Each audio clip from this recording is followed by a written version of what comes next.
अजतपुर गांव में रमजान नाम का एक किसान रहता था। वो बहुत ही सुस्त और आलसी किसान था। वो दिन रात अपने घर पर सोया ही रहता था।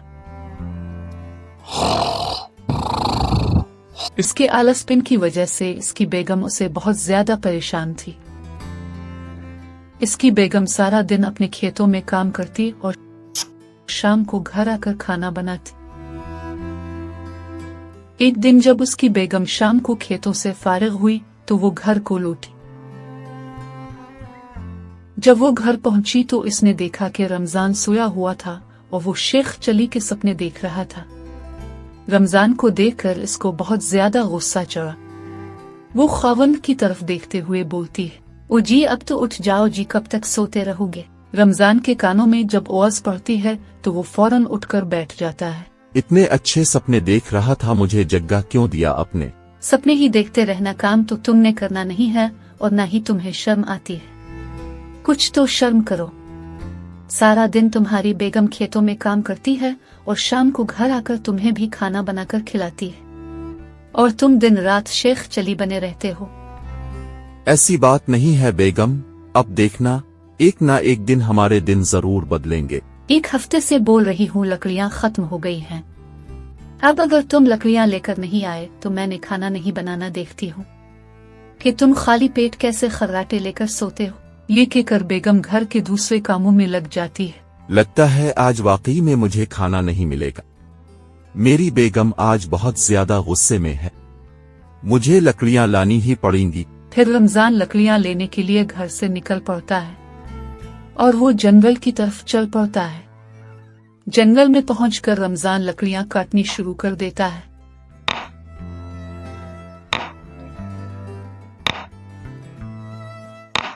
कुछ देर तक जब रमजान थक जाता है वो बोलता है, अरे भाई, सच में काम करना बहुत ही मुश्किल है। मैं तो बहुत ज्यादा थक गया हूँ। चिल्लू बस करता हूँ, इतनी लकड़ियां बहुत है, अब मैं घर चला जाता हूँ। जब रमजान घर की तरफ लकड़ियां लेकर जा ही रहा होता है तभी रास्ते में उसके कानों में एक आवाज टकराई, कितने आलसी हो तुम, बस थोड़ा सा काम करके थक गए हो। फिर रमजान इधर उधर देखता है और उसे कुछ भी नजर नहीं आता। फिर रमजान जब आगे बढ़ता है तभी दोबारा से वही आवाज उसके कानों में टकराती है, कितने आलसी हो तुम, थोड़ा सा काम करके थक गए हो। अरे इतनी सी लकड़ियों से तो तुम्हारे घर पर सिर्फ एक ही दिन का राशन बनेगा। तभी रमजान की नजर एक दरख्त पर पड़ती है और वो देखता है कि एक खूबसूरत तोता इससे बात कर रहा होता है। फिर रमजान हैरान होकर इसकी तरफ देखता है। अरे ओ, तुम इंसानी आवाज कैसे बोल लेते हो? मैं क्या नहीं बोल सकता, मैं एक जादुई तोता हूँ। मैं अपने कुछ साथियों के साथ यहाँ से गुजर रहा था और रास्ता भटक गया। क्या तुम मुझे अपने साथ घर ले जा सकते हो? रमजान को तोता बहुत अच्छा लगा। वो कहता है, तो नहीं, आज से हम दोनों दोस्त हैं। चिल्लू मेरे साथ। फिर वो तोता उड़कर रमजान के साथ चल पड़ता है। फिर वो दोनों घर पहुंच जाते हैं। घर आकर तोता रमजान से कहता है, देखो मैं एक जादुई तोता हूँ, तुम मुझे पंजरे में बंद न करना, क्योंकि मैंने सुन रखा है कि इंसान तोतों को पंजरों में बंद करके रखते हैं। ठीक है, मैं तुम्हें पिंजरे में बंद नहीं करूंगा। तभी वहां पर रमजान की बेगम आ जाती है और वो तोती को देखकर कहती है, अरे ये तो बहुत ही खूबसूरत है। तारीफ के लिए बहुत बहुत शुक्रिया, आप भी बहुत खूबसूरत हैं। तोते के मुंह से इतनी साफ इंसानी आवाज सुनकर बेगम हैरान हो जाती है। ये तोता तो बातें भी करता है। ये तोता मुझे जंगल से मिला है और मैं उसे अपने साथ घर लेकर आया हूँ। बहुत अच्छा किया कि तुमने इस तोते को अपने साथ घर लेकर आया। फिर रमजान इस तोते को घर से बाहर लेकर आता है। क्या तुम मुझे घुमाओ फिराओगे नहीं? मुझे अमरूद खाना है। अमरूद तो इस वक्त घर पर नहीं है, इसके लिए बाजार जाना पड़ेगा। तो चलो फिर बाजार ही चलते हैं, इसी बहाने घूम फिर भी लेंगे। इतना बोलकर तोता रमजान के कंधे पर बैठ जाता है। फिर रमजान तोते को अपना गांव घुमाने लगता है। कुछ देर गांव घुमाने के बाद वो एक फ्रूट वाले के पास पहुंचता है।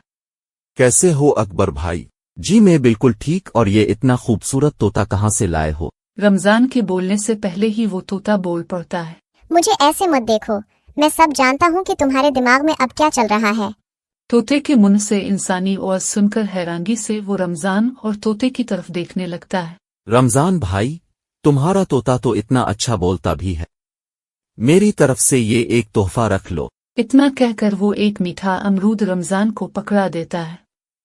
फिर रमजान तोते को लेकर वापस घर पहुंच जाता है और तोते से बोलता है, अरे, अब तो हम बहुत अच्छे दोस्त हैं। तुम मुझे अमीर क्यों नहीं बना देते? ज्यादा रिस्क का होना कभी कभी अच्छा नहीं होता। ज्यादा रिस्क जब आता है तो कई बार वो अपने साथ बहुत सारी मुसीबतें भी लेकर आता है। रमजान इस बात से राजी नहीं था और वो तोते से जिद करना शुरू कर देता है और उसके सामने अपनी गुर्बत का रोना शुरू कर देता है। रमजान के बहुत ज्यादा इसरार करने पर वो तोता रमजान को बताता है, गांव के फिला दरख्त के पास बहुत सारे सोने और जवाहरात खड़े हुए हैं, वो निकाल लो।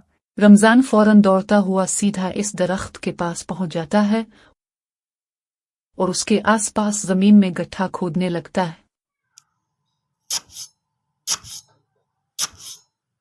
कुछ देर बाद सोने से बड़ा हुआ बहुत पुराना थैला उसे नजर आया। रमजान खुशी से पागल हो जाता है। फिर वो थैले को लेकर घर चला जाता है।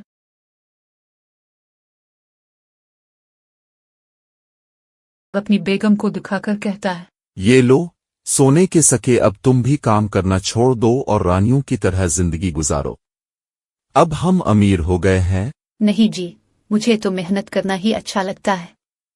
इंसान के पास जितनी भी दौलत आ जाए, उसे मेहनत करना नहीं छोड़नी चाहिए। फिर रमजान थोड़े थोड़े करके सोने के सिक्कों को लेकर बाजार में बेच आता है। कुछ अरसे बाद रमजान एक छोटे से मकान से एक बड़ा सा मकान बना लेता है। फिर रमजान तोते से दोबारा से जिद करना शुरू कर देता है। अब तुम्हारे मन में लालच आता जा रहा है। फिर रमजान दोबारा से जिद करना शुरू कर देता है। आखिर तंग आकर तोता रमजान को बताता है कि जंगल में बहुत पुराने दरख्त के पास बहुत ही पुरानी दौलत खड़ी हुई है, वो जाकर निकाल लो। फिर रमजान दौड़ता हुआ जंगल में इस पेड़ के पास पहुंच जाता है और वहां पर जमीन खोदना शुरू कर देता है।